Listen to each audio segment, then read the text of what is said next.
আমাদের মধ্যে উপস্থিত হয়েছেন রাজ্যের মাননীয় মন্ত্রী জনাব শশী পাওয়ার,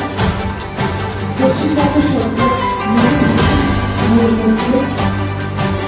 পশ্চিমবঙ্গ সরকারের নারী ও শিশু মেডিকেল জেলা পরিষদের মাননীয় সভাপতি কারণেশ রায়চৌধুরী, আমাদের সাথে উপস্থিত আছেন সরকারি সভাপতি শ্রী সজল বিশ্বাস। আমরা রাজ্য সঙ্গীতের মাধ্যমে শুরু করব।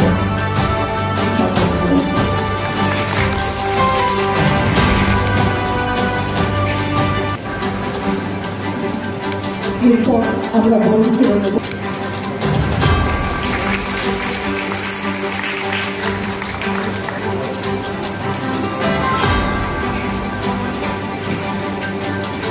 ডক্টর শশী পাওয়ার, মাননীয় প্রধান সচিব শ্রীমতী সমরেখা ঘোষ, ডিরেক্টর আইসিডিএস রচনা ভট্টাচার্য, নদিয়া জেলা পরিষদের সভাপতি সজল বিশ্বাস, কল্যাণী মুন্সিপালিটি।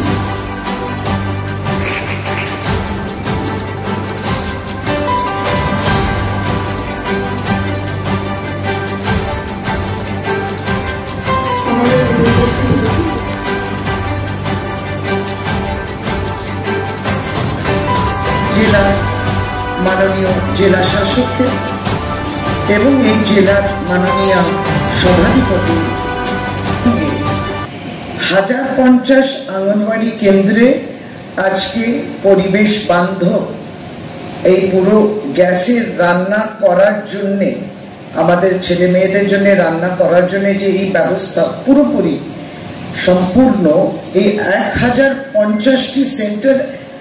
একবারই আজকে আমরা যে উদ্বোধন করতে পারছি, এটা নিশ্চয়ই তাদের উদ্যোগে, এবং তারা চেয়েছিলেন যে আমরা এই বড় কাজ, এই বড় একসঙ্গে এই কর্মসূচিটা আমরা যাতে সূচনা করতে পারি। আপনাদের দুজনকে কৃতজ্ঞতা, ডিএম অরুণ প্রসাদজি এবং মাননীয় সভাধিপতি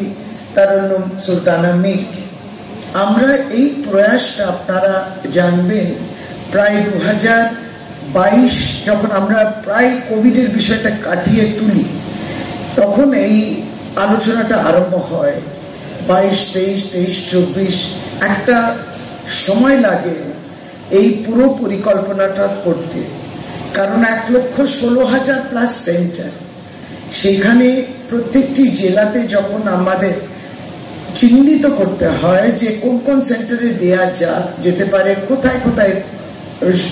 জায়গাটা রয়েছে, কোথাও খুব কম জায়গা রয়েছে বলে করা যাচ্ছে না, প্রাথমিক স্তরেতে নিজের সেন্টার,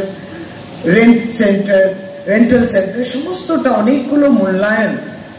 যেটা প্রেজাল বলি, সেগুলো করার পরে এই জায়গায় আমরা এসে উপস্থিত হতে পেরেছি যে প্রায় এই রাজ্যে 81,321টি সেন্টারেতে, অঙ্গনওয়াড়ি কেন্দ্রগুলোতে আমরা এই গ্যাসের ব্যবস্থা, যেটা পরিবেশ বান্ধব ইত্যাদি, এবং যেটা আপনারা খুব সুন্দরভাবে এখানে দেখতে পাচ্ছেন একটা ডেমনস্ট্রেশন মতো, সেটা আমরা করতে পেরেছি।